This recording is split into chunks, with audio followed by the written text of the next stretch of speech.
다 해줬어요. 그냥 소득을 막 만들어서 막 다 해줬어요. 그것뿐만이 아니라 막 진짜 막 기상천외하게 막 이게 돼? 이런 것들도 막 금리성명.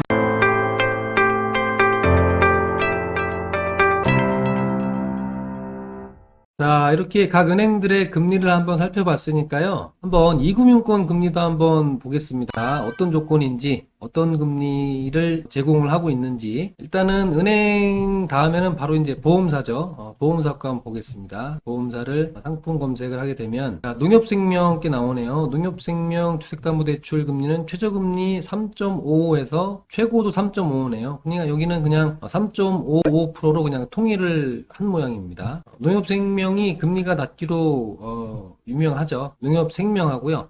농협손해보험 여기 금리가 괜찮습니다. 상세정보 보면은 이제 대출 부대 비용은 마찬가지로 인지세 이거는 다 똑같아요. 1금융권, 2금융권 뭐 다 똑같습니다. 이거는 나라에서 이제 받는 세금이기 때문에 해당 세액의 50% 이렇게 보시면 되고요. 국민주택 채권 매입액 요거는 또 계산식이 좀 복잡한데요. 그냥 내가 대출을 1억 받는데 한 5만 원 정도 이 금액이 나온다.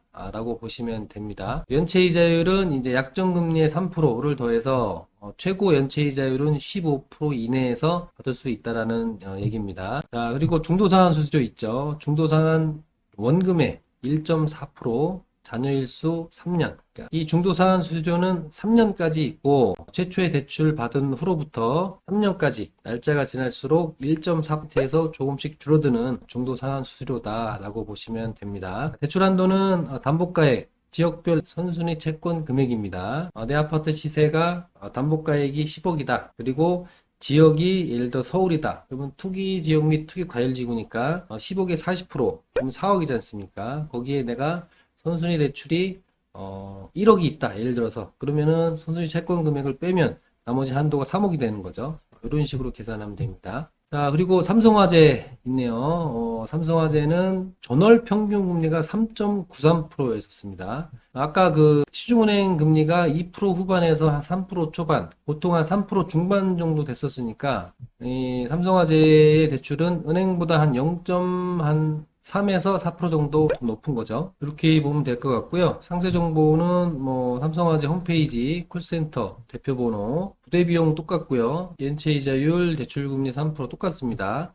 가입 방법은 영업점, 인터넷, 그리고 모집인 이렇게 세 가지 방식이 있습니다. 삼성화재 같은 경우에는 이 중도상환 수수료가 타 금융사에 비해서 좀 다양한 편입니다. 그래서 1%짜리 있고 1.2%, 1.4%짜리 있고요. 1.5%짜리 있는데 요거는 이제 어떤 약정을 하느냐, 특약을 하느냐, 뭐 중도상환 수수료 면제받는 특약을 하느냐, 아니면 뭐 그런 거에 따라 다 틀려요. 그러니까 대출 약정을 하는 단계에서 잘 상담을 받으시길 바라고요. 대출 한도는 30에서 70%. 요게 아주 지역별로 다 나뉘어져 있기 때문에 투기 지역 과열지구는 40에서 2주택자 이상은 10% 빠지니까 30%로 계산을 한 거고요. 최대가 이제 비규제 지역은 70%니까요. 그렇게 계산을 한 겁니다. 삼성생명도 있죠. 삼성화재랑 삼성생명이랑 대출 조건이 조금 달라요. 그렇기 때문에 두 군데 중에서 그래도 아무래도 이제 비슷한 조건이니까 금리가 조금 낮은 쪽으로 신청을 하시는 게 좋습니다. 삼성생명은 3.87이네요. 87이고 기타 뭐 다른 조건들도 비슷합니다. 삼성생명 같은 경우에는 중도상환 수수료 대출원금의 50%까지 상환 수수료가 면제되는 방식이 있네요. 요거 아주 좋습니다. 자, 그리고 현대해상 있고요. 현대해상에 3년 고정짜리가 있고 5년 고정짜리가 있는데 요거는 이제 아까 제가 말씀드렸던 것처럼 혼합형 상품입니다. 대출 기간이 5년 고정, 3년 고정이라고 해서 이제 3년, 5년으로 끝나는 게 아니고 대출 최대 약정 기간 35년이거든요. 그러니까 35년 동안 원리금 상환, 뭐 분할 이런 건 납부를 하는데 최초에 적용되는 금리가 혼합형이기 때문에 3년 고정짜리는 3년 동안 고정금리가 적용되다가 그 다음에 3년이 지나면 이제 그 변동금리로 넘어가는 그런 방식이에요. 5년 고정은 마찬가지고 5년 뒤에 변동으로 넘어가는 거고요. 이렇게 보시면 되고요. 그 다음에 3년 고정은 3.85, 5년 고정은 3.65%네요.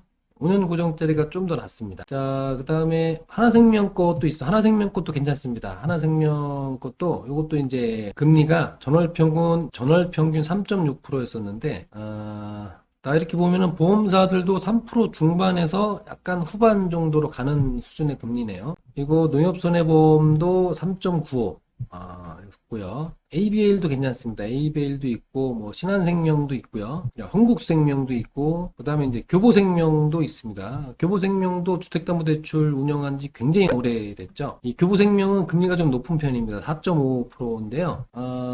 교보생명의 장점은 다른 보험사 안 되는 거 여기서 다 해줍니다. 어떤 식이냐면 예전에는 소득이 없어서 다른 보험사에서 이제 거절당하셨던 분들도 교보생명 가면은 다 해줬어요. 그냥 소득을 막 만들어서 막 다 해줬어요. 그것뿐만이 아니라 막 진짜 막 기상천외하게 막 이게 돼? 이런 것들도 막 교보생명에서 막 해주고 그랬었거든요. 요즘에도 그런지 모르겠는데 아마 그 스타일이 변하지 않았을 겁니다. 그러니까 일단 뭐 다른 금리 낮은 보험사 쪽으로 신청하셨다가 거절되시는 분들은 교보생명도 한번 두드려 보세요. 연락을 한번 해보시면 이게 돼?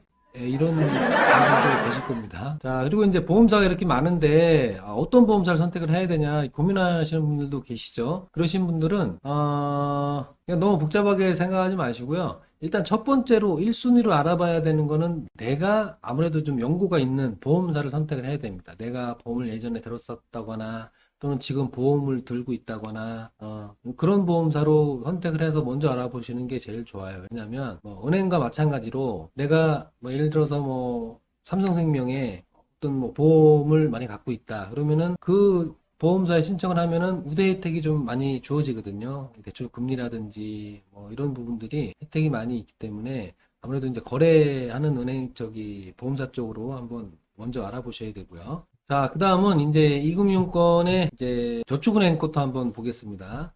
저축은행은 좀 금리가 좀 높은 반면에 대출을 좀 많이 해주죠. 저축은행 같은 경우에는 금리보다도 한도를 많이 해주는 데를 선택을 해야 됩니다. 왜냐면 금리 같은 부분은 물론 이제 따져야 되겠지만 저축은행 이용하시는 분들 같은 경우에는 아무래도 이제 한도가 부족해서 저축은행권을 이용을 하는 거기 때문에 아무래도 저축은행권 중에서도 한도를 좀 많이 해주는 그런 순으로 좀 보셔야 될 것 같아요. 진주저축은행이 있네요. 진주저축은행 같은 경우에는 전월 평균 금리가 4.67이었습니다. 상세 정보를 보면 뭐 똑같습니다. 부대비용, 인지세, 뭐 약정 그 연체이자율, 가입 방법은 영업점 통해서 가입을 하는 거고요. 보시면 되고요. 그다음에 CK저축은행도 있습니다. CK저축은행도 영업점에 이제 문의를 하셔야 될 것 같고요. 전월 평균 금리가 안 나와 있네요. 4%에서 5.8이니까 이것도 뭐 4% 후반에서 5% 초반 정도 되겠네요. 이친해저축은행 있고요. 이것도 4.1에서 8.61. 이거는 5, 6%대 나오겠네요. 그리고 OSB저축은행이 있습니다. OSB저축은행 전월 평균 금리가 5.49%였습니다. 좀 낮은 수준이죠. 저축은행 치고는. 자, 그리고 페퍼저축은행도 있고요. 페퍼저축은행도 전월 평균 금리가 6.24%인데, 페퍼저축은행은 좀 한도를 좀 많이 해주는 걸로 좀 유명하죠.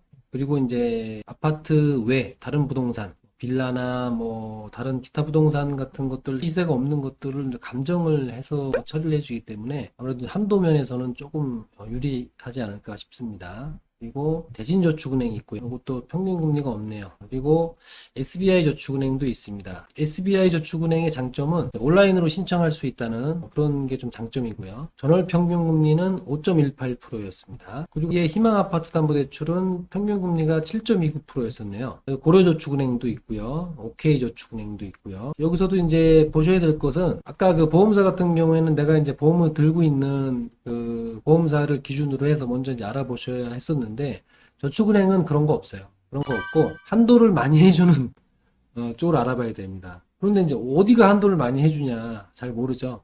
이런 것들은 이제 초기 상담을 좀 잘 받아야 됩니다. 초기 상담을 어떻게 상담을 받느냐에 따라서 내가 시간을 허비하지 않고 좋은 대출로 할 수 있느냐 이런 것들이 판가름이 나기 때문에 상담을 좀 잘 받으셔야 될 것 같고요. 자, 이렇게 이금융권까지 대출 금리를 한번 알아봤습니다. 지금 뭐 매스컴에서 연일 대출 금리가 뭐 은행 대출 주담대도 6%대다, 신용대출 5%대다, 전세대출 5%대다 이런 얘기들이 많은데 언론에서 호도하는 걸 수도 있습니다. 금리가 올라가면 어떡하나 너무 그런 거에 너무 이렇게 신경 쓰지 마시고요. 실제로 대출금리가 이런 정도 수준에서 나가는구나 알고 계시면은 좀 많이 좀 도움이 되실 것 같고요. 아무래도 대출금리가 좀 오르는 시기다 보니까 최대한 대출 필요하신 분들은 너무 많이 대출 신청하지 마시고요. 내가 갚을 수 있는 만큼 그 대출 상환 계획을 잘 짜셔갖고 적당한 수준에서 대출하시길 바라겠습니다. 아무쪼록 그 대출 준비하시는 분들은 준비 잘 하시고요. 좋은 결과 있길 바라겠습니다. 감사합니다.